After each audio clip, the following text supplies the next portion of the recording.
Hey guys! Okay, I know it's my fourth video in a row, but this is my last video of the day. Um, okay, I'm doing my top 10 television shows of 2014. Now, I watch a lot of television, but I have not been watching as much as usual. There are a lot of shows I need to watch, but these are the shows that were my favorite, and some of them are Netflix series, just so you know. And I count that as television shows. I need to watch other things, I know. But these are what I've watched, and these are my favorite. Yeah, I do have one honorable mention, The Leftovers. It was very interesting. This is a show, it's like, the first few episodes, they're pretty rough, but if you can make it to, the episode where Nora is, alone in New York, is in New York for that seminar, if you can make it to then it's worth it. And there's going to be a season 2, and I'm so excited for that. But yeah, it's just The Leftovers is a great show, and yeah. And also Justin Theroux, Jennifer Aniston's fiance, is really good in it. He's never stuck out to me as an actor, but that, it was like, wow, he was giving a really pretty good performance. Okay, number 10. Oh yeah, and some of these shows I have reviews for, so you can know what I think. Okay.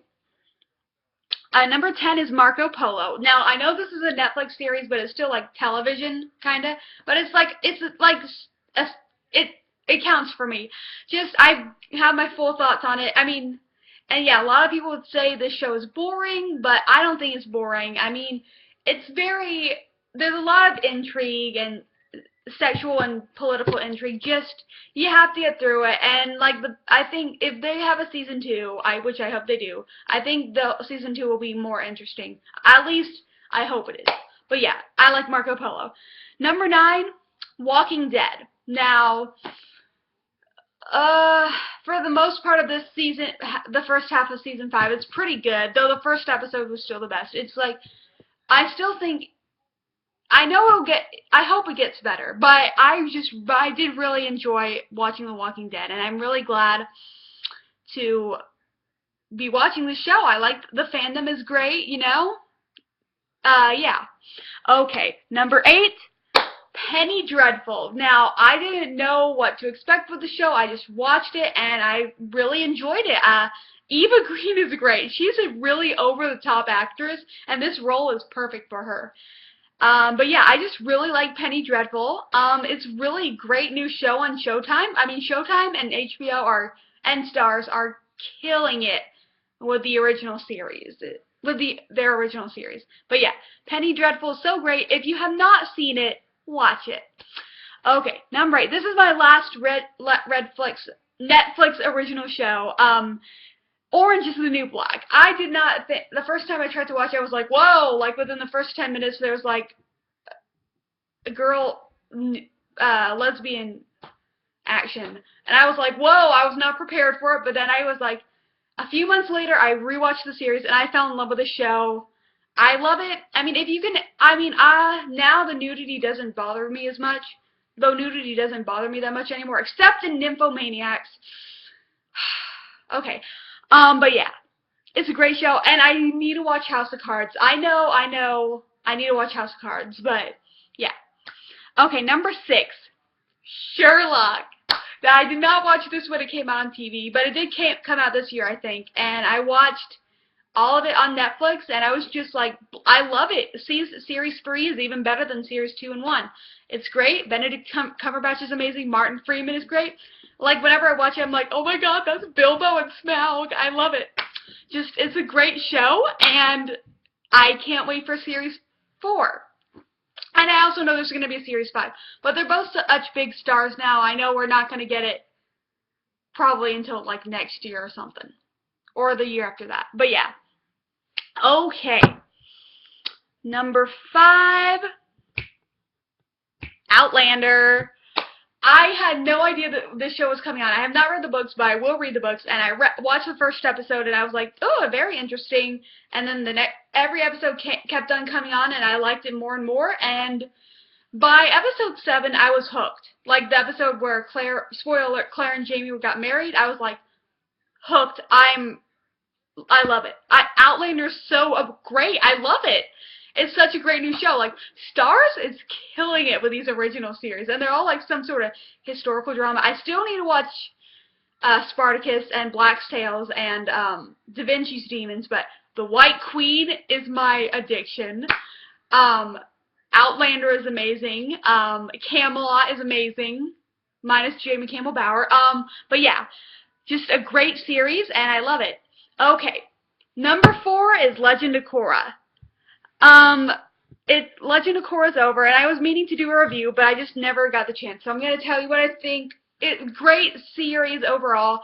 This final season was amazing. The final episode was great, and that whole Korra Sami thing at the end, I was like, for a while, I was like, I don't want that. Why? And I was thinking, actually, Korra doesn't need a romantic interest, you know?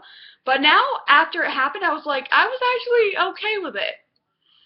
Though we don't know for sure. We still have to read comics. Though I would rather see, I want to see the Aang gang more than the Korra gang. I love the Korra gang, but not as much as the Aang gang. But yeah. But we don't know for sure if it happens, but if it does happen, it might not even last forever. They're both young, and it could be a phase. I don't know. But if it does happen, I actually won't mind it. It's like, they're taking the risk. I love it. Yeah. Oh yeah, and if you're wondering what I'm wearing, first of all, it's been really cold in my house, and both my jackets are dirty, and I still have not done my laundry yet, so I just wore my pajama shirt. It's a button-up shirt, and over my clothes. So yeah. Okay. Number 3. These top 3 are heavy hitters, but this one and the first 2 are gonna probably switch around for a while, but they're not. These 3 are not set in stone, but this is how it is now. And though the first 2 they could flip back and forth, but I'm keeping the way it is. Number 3, Vikings. Like, okay, the first season I was like, I was watching like the Bible miniseries, and then the Bible miniseries ended, and I was like, hey, the first 4 episodes of Vikings were already on demand because I watched them one after the other, and I was hooked. And I started watching weekly after that. Vikings became my obsession. Season 2 came on, topped itself in every way, and now, yeah. And now season 3 comes, which premieres February 19th, I think.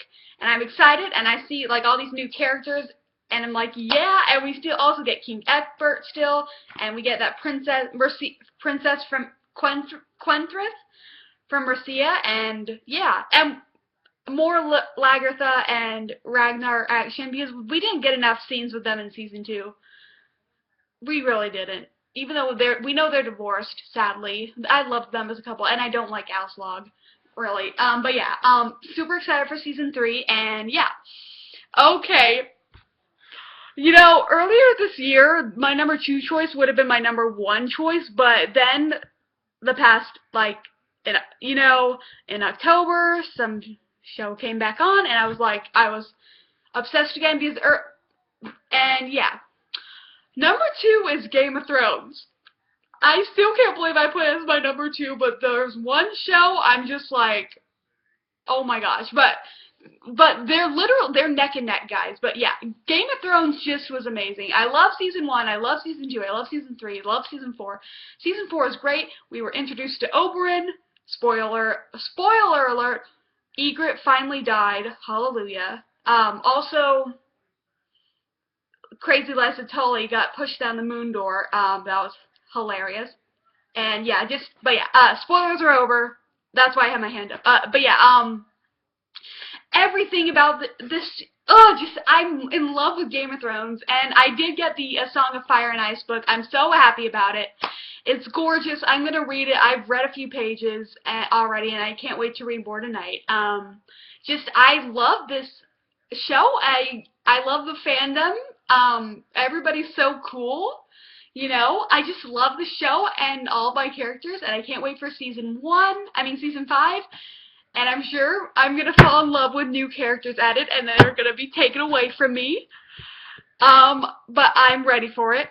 Not for that part, but I'm just ready for season 5.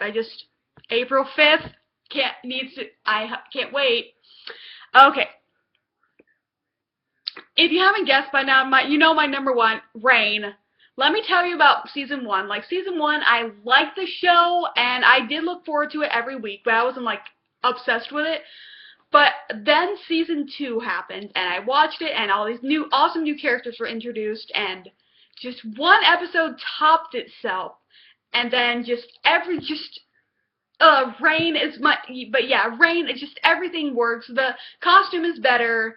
There's no Clarissa. There is less Frary drama bullshit. I mean, there's more drama, but there's no Frary lovey-dove fest. There's sexy Conde, sexy Narcisse. Just everything is great. Everybody is better at acting. Like, the first season, they were all okay. And then this season, they've all really grown into their roles. It's just great. I love Reign. It's my favorite show of 2014. Can't wait for January 22nd.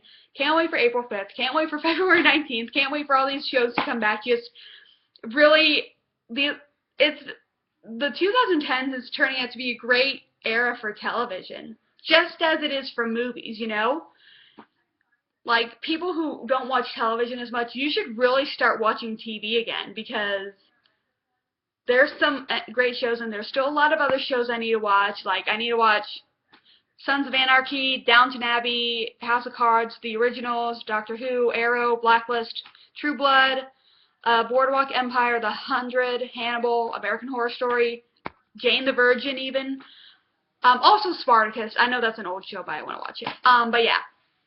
It's a great era for television, great era for movies, and I can't wait to see what happens next. And yeah, I will see you guys later. Bye.